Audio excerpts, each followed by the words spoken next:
예, 시청자 여러분 반갑습니다. 김종필TV 김종필입니다. 이명환입니다. 예의가 바라. 다시 인사 올리겠습니다. 예, 신천지라고 하는 이단이라고 하던데요. 사회적 표현으로 신천지라고 하는 이단 종교로 인하여 대한민국이 코로나 신천지가 됐습니다. 대단히 안타깝습니다. 많은 분들이 확진자가 늘어나고 있고 또 돌아가시는 분들, 사망하시는 분들이 큰 폭은 아닙니다만 또 늘어나고 있어요. 현재 어떻죠, 데이터가?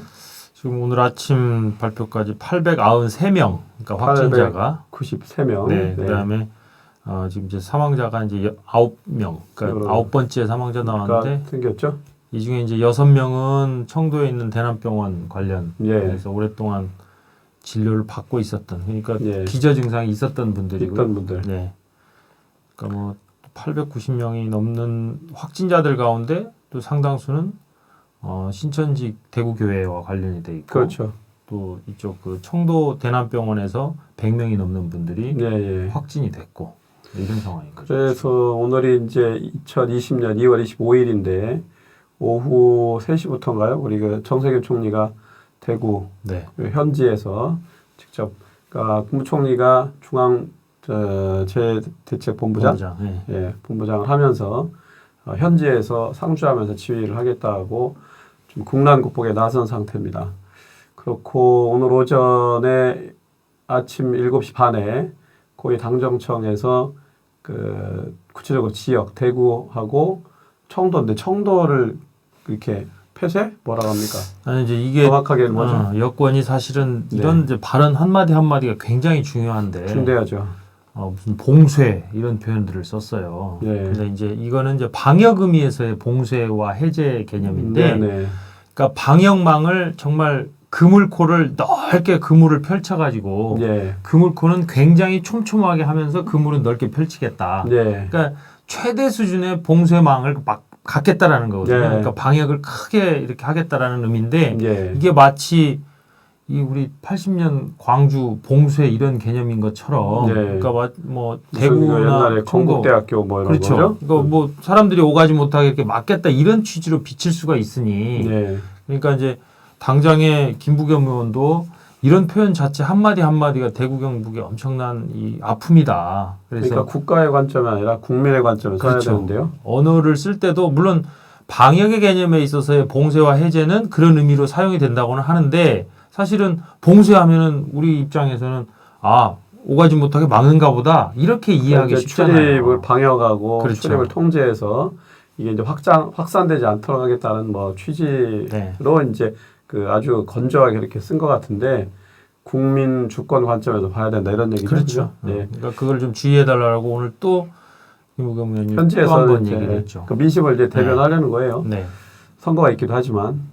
자, 오늘은 그 우리 정치를 읽어주는 남자, 오늘 주제는 코로나19 사태와 차기 총선입니다. 4월 15일 총선과 관련해서 주로 이제 코로나 사태와 관련된 내용들은 여러분들이 뭐 정말 이렇게 과잉이라고 할 정도로 워낙 이게 이제 중차대하기 때문입니다.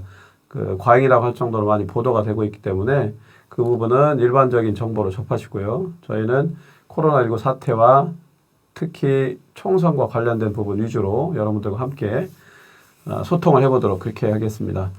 지금 현재 코로나19 그 상태가 계속 확산일로에 있고 이번 주가 고비라는 게 네. 정부 측 설명이죠. 그렇죠. 또 전문가들도 그렇게 네, 보고 네. 있죠. 근데 이제 그것의 주체이자 또 그 고통을 받는 건 우리 국민들이기 때문에 이게 참 심각합니다. 그래서 여러분들 정부에서 권고하는 생활 수칙 지켜야죠. 또 자기 자신도 지키고 이웃도 지키고 공동체도 지켜야 합니다. 자, 그걸 전제로 하고 총선과 관련된 내용을 살펴보도록 하겠습니다. 지금 이게 이제 그 우리가 최근에 접했던 국가적 재난이 5년 전에 메르스 사태였죠. 그렇죠. 네. 그러니까 지난 그 과거 정부 때 이런 유사한 재난을 한번 살펴보고요. 네. 또 이제 지금 현재 진행형으로 일파만파 퍼지고 있는 코로나 사태 이 부분을 일단 한번 정리한 후에 총선 관련 한번 넘어가 봅시다. 네. 예. 자, 지난번 메르스 사태 대응은 여야 가서 때는 바뀌었어요. 바뀌었죠. 그렇죠? 네. 그러니까 닥친 이제 박근혜 정부죠. 2015년 네. 5월 중순, 그러니까 5월 20일경 때 이제 처음 확진자가 나오고 그랬죠. 이게 이제 최종 우리가 벗어났다, 메르스가 끝났다라고 얘기한 게 10월 29일이에요. 네. 그러니까 얼추 대략적으로 보면 한 5개월 5개월 정도 정도 걸렸단 말입니다. 네. 근데 이제 이게 물론 이제 그 전문가들은 조금씩 의견이 다르긴 합니다만 그 메르스도 결국은 이 코로나형의 이 바이러스와 비슷한, 그러니까 그런 같은 신종 바이러스 형태를 보인다라는 거죠. 네. 근데 이제 이게 메르스 지금 상황이 메르스보다는 전파력이 오히려 더 높고 그렇죠. 대신 이른바 이제 치사율, 치명률이라고 해야 될까요? 아무튼 네. 사망에 이를 수 있는 정도의 수준, 이 강도 이걸로 좀 따지면 낮고. 메르스보다는 좀 낮고 이런 상황이라는 거예요. 네. 근데 그때 이제 지금은 대통령이 된 우리 문재인 대통령이 당시에는 야당 대표였습니다. 그렇죠. 뭐 정부가 새정치민주연합이었나? 그때? 그렇죠. 그죠? 네. 정부가 슈퍼 전파자다. 네. 뭐 진심으로 뭐 가혹할 만큼의 과한 대응이 필요하다. 그렇지. 그러니까 이제 그 감염병 사태에 대한 정부의 대응이나 이게 이제 워낙 늦었었어요. 그때 네. 최종적인 확진자가 나오고 최초 확진자가 나오고 한참 지난 후에서야 결국은 정부의 방역망이라든가 이게 청와대가 그랬어요. 나서면서 조금씩 뭐 이렇게 되면서 네. 뭐 지탄을 받았지요. 네. 그렇게 됐는데 결국은 그러면서 이게 이제 정권의 중심부가 흔들리는 네. 뭐 직접적 계기가 됐죠. 네. 그리고 반대로 이제 야당에서는 보다 적극적인 대응을 요구하고 네. 나라가 해야 할 일이 뭔가 뭐 이거를 계속 주장을 해왔었어요. 네. 그리고 최종적인 컨트롤 타워는 청와대가 될 수밖에 없다. 라고 이제 계속 제기했어요. 주장을 해왔던 사안이죠. 네. 근데 이제 이게 5년 후에 다시 이제 반대의 경우가 된 건데 네. 그러면서 이제 우리 정부가 사스, 신종 인플루엔자, 그다음에 메르스 거쳐서 이제 이번까지 왔단 코로나, 말이에요. 네, 신종 그래서 코로나. 실제로 이제 질병관리본부를 뭐 이런 당장의 이 중급 단계에 있어서까지는 컨트롤 타워로 올리고 네. 그다음에 이제 이번의 경우에는 이제 심각 단계로 옮기면서 그건 처음으로 국무총리가 중대본부장을 맡는 네. 그러니까 최고 수준의 지금 방역 대책을 하고 있다. 그렇죠. 이렇게 봐도 무방한 수준에 와 있는데요. 네.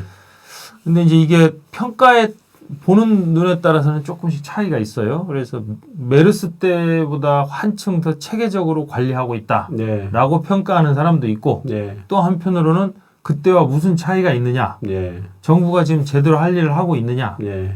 그러니까 당장 사망자가 나오면서 네. 이런 일이 벌어진다라는 거죠. 그러니까 참여정부 때는 이 우리나라의 그 다른 그 지역에서 사망자가 나오고 했을 때 우리나라에서 사망자가 없었단 말이죠. 네. 그래서 잘 대응했다 이렇게 평가를 받았는데 이번에도 초창기에는 잘한다 이런 평가를 받았는데 결국 사망자가 나오면서 이런 믿음이라는 사망자도 늘어나고 네. 특히 이제 대구가 그를 그냥 그죠 그 아주 놀라울 만큼 과격하게 증폭을 시켰어요. 그렇죠. 어쨌든 이게 이제 전국적인 감염병인데 또 확대 일로에 있고 이 부분에 대한 이제 감염병 대응은 결국은 이제 정부가 그렇죠. 그 집권당이 이제 해야 돼요. 집권 세력이. 근데 이거는 이제 대통령 리더십하고도 직결되죠. 네. 또 여당한테는 기본적으로는 불리한 악재입니다. 그럼요. 집권 세력에 불리할 수밖에 없죠. 국민들에게 고통을 주는 이제 네. 재난, 뭐 재앙 수준으로 가고 있으니까 그렇게 불리할 수밖에 없는데 특히 이제 선거의 측면에서 보면 네. 뭐 여야를 떠나서 정치 신인들이 결정적으로 불리합니다. 그렇죠. 네. 기본적으로 이게 이제 대면 선거 운동을 지금 민주당 같은 경우 일주일간 중단하겠다라고 이미 뭐 미래통합당도 그러고 있고 방침을 그렇게 밝혔거든요. 네. 그러면 정치 신인의 입장에서는 네. 가장 적극적으로 지금 뭐 말 그대로 공천 이제 입구에 와 있거나 네. 아니면 경선을 해야 되는 상황이거나 이렇단 말이죠. 네. 자기 이름을 어느 때보다도 열심히 알려야 되는 상황인데 네. 밖에 나다니기가 어려운 조건이 돼버렸잖아요. 그래서 가더라도 뭐 지금 전부 다 우리도 그렇지만 그렇죠. 이번 주에 대부분 저녁 약속은 취소 내지 연기가 됐습니다. 뭐 이낙연 총리도 얘기했던데 식당을 가면 아예 사람이 없어. 초토화돼 있어요. 그러니까 인사 가기가 민망할 정도다. 이게 그렇죠. 이제 현재 우리의 그 아주 실상입니다. 그러니까 당장의 네. 위험을 해소하는 것이 지금 국민들 눈에는 이게 가장 크잖아요. 그렇죠. 예를 들어 마스크가 없다. 네. 마스크를 달라. 예. 정부가 해야 할 일이다. 예. 근데 이거 모르는 바 아니거든요. 네. 그리고 이제 오늘 아까 그 고위당 정책 말씀도 하셨습니다만 아침 7시 반 회의에서도 그 문제가 중점적으로 다뤄졌어요. 네. 그러면 정치 신인의 경우에 이럴 수 있습니다. 예를 들어 좋다. 당신이 정치적 꿈도 있고 뭐도 있고 다 좋은데 지금 당장 국민이 힘들어하는 게 마스크가 없는 상황이다. 네. 마스크를 어떻게 할래? 예를 들면 이런 네. 질문이라도 오고 간다면 대화가 가능해요. 그렇죠. 근데 지금은 이게 정상적 상황에서 이성적 대화라든가 이걸 꾸준히 이어가면서 정치 쟁점을 할 수 있는 이런 상황이 지금 아니라는 거죠. 아예 그렇죠. 사실은 이제 초유의 사태를 겪고 있는 거고 뭐 그렇기 때문에 다양한 얘기가 나옵니다. 뭐 정부나 정당 일각에서도 사실은 국회가 어제 오늘 내일 내일 그 아침까지죠. 수요일 날 네. 26일 아침 9시까지 폐쇄가 네. 된 거 아닙니까? 이 헌정사상 초유일이라면서요. 그렇죠. 감염 사태, 네, 사태로 감염병 인한- 사태로 인한 예. 그러니까 사실상 의정이 지금 중단돼 있는 의정 활동이 상태입니다. 중단된 거죠. 그래서 뭐 오늘 오전에 체크가 됐습니다만은 미래통합당 심재철 원내대표, 네. 또 곽상도 의원, 전희경 의원, 또 누구죠 하나? 그렇게 그렇군요. 지금 해. 네. 세 분. 했는데 검사를 해보니까 일단 음성으로 나와서 일단은 다시 재가동되는 조건으로 가고는 있습니다만은 또 이제 저희가 듣는 첩보나 정보로 보면 국회 사무처 내에 또 이제 다른 그 가능성이 있는 분들이 있다고 하니까 그 추이를 한번 보도록 하고요.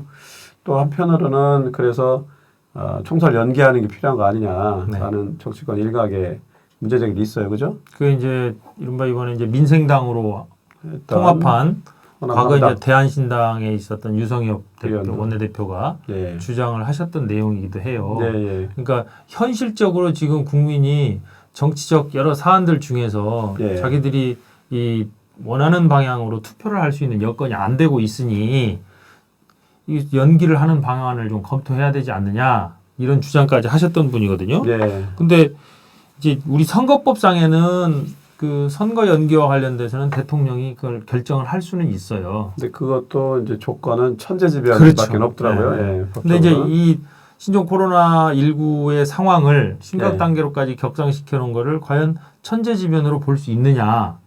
에 대한 논란이 있죠. 그러니까 네. 천재지변의 경우에 이 보면은 선거의 정상적 관리가 가능하냐, 불가능하냐 가능하냐. 이걸 갖고 판단할 건데요. 네. 뭐 오늘 당청에서도 그 얘기는 잠깐 나왔습니다만 그 정도 못할 정도의 상황은 아닌 것이고 아니다라고 보는 거죠. 1950년대 이제 한국 전쟁 당시에도 네, 6.25 전쟁 때도 그때도 부산에서 이제 선거를 했어요. 임시 수도를 놓고도 선거를 했던 네, 전력이 네, 네. 있기 때문에 아마 선거 연기까지 가기는 어렵고 또 하나는 이거를 꺼내는 예를 들어 여야 1당 2당이 그러니까 원내 1당 2당이 이걸 꺼내는 순간 저 사람이 정치적 의도가 있구나. 네, 좀 이런- 유불리로 보는 그렇죠. 측면이 있죠. 그렇게 공격받을 가능성이 굉장히 큽니다. 그래서 지금 상승세에 있는 정당의 경우에는 무슨 소리냐 이렇게 반발할 것이고 네. 그게 아닌 경우에는 뭐 할 수도 있겠지 이러면 이렇겠지만 꺼내는 순간 말씀하셨던 것처럼 유불리로 공격받을 공산이 커서 아마 지금 이거를 뭐 직접적으로 올리기는 어렵다. 그런데 또 제 이 부분에 대한 여야의 합의라는 게 아마 그렇죠. 결정적으로 어려울 거예요. 제 네. 생각에 예를 들어 이번 주에 정부가 얘기했던 것처럼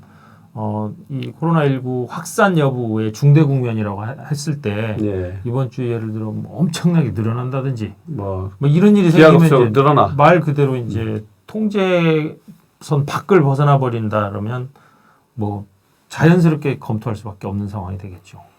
이제 진정 국면으로 가거나 최소한 소강 상태면 이제 선거는 정상적으로 그렇죠. 치르는 걸로 봐야 네. 됩니다.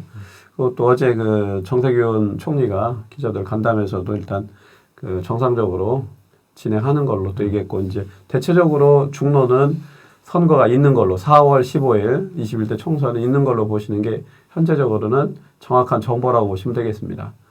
또 아주 천재지변에 준하는 국민들 대다수가 동의할 만한 그런 전변 사태가 아닌 한은 뭐 진행이 될 거다 이렇게 보실 수 있을 것 같고요. 자 이제 한 가지 더 저희가 짚고 넘어갈 거는 이렇게 이제 민심도 흉흉하고 네. 또 여야 간에도 대치가 심화돼 있고 선거를 또 앞에 두고 있으니까요. 가짜 뉴스가 아주 발언을 한다는 겁니다. 그렇죠. 이게 이제 이런 바이러스 사태 또 이런 재난과 재앙보다 어떤 면에서는 공동체의 신뢰를 무너뜨리는 그죠? 재앙을 더 재앙으로 몰고 가는 가짜 뉴스는 더 재앙이다. 이렇게 보는 겁니다. 그렇죠. 예. 그러니까 이 공포심을 계속 자극을 하죠. 예. 자극을 하고 또 그걸 이용을 해요. 그래서 그렇죠. 그럴싸하게 보통 가짜 뉴스라는 게 우리가 그 패턴 일정한 패턴이 있는데 네, 네, 네.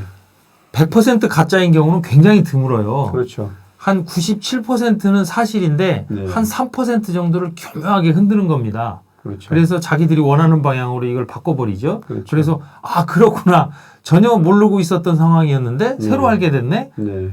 따지고 보면 이게 가짜예요. 이런 상황들인데 그러니까 전체가 다 가짜인 경우는 굉장히 드물어요. 그러니까 이른바 루머와 팩트가 붙어 있죠. 또. 네네. 특히 정치 사회적 사안인 경우에는 그 다음에 자기 이해관계가 있는 사람들이 사실은 가짜 뉴스를 생산합니다. 네.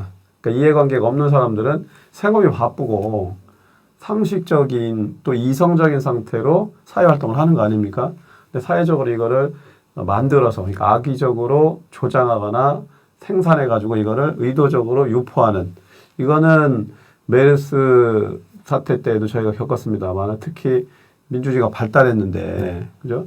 코로나19 사태를 더 악화시켜서 우리를 수렁에 빠뜨리는 그런 행위다. 그래서 저희는 단호히 가짜뉴스에 대한 엄정한 대응을 강조합니다.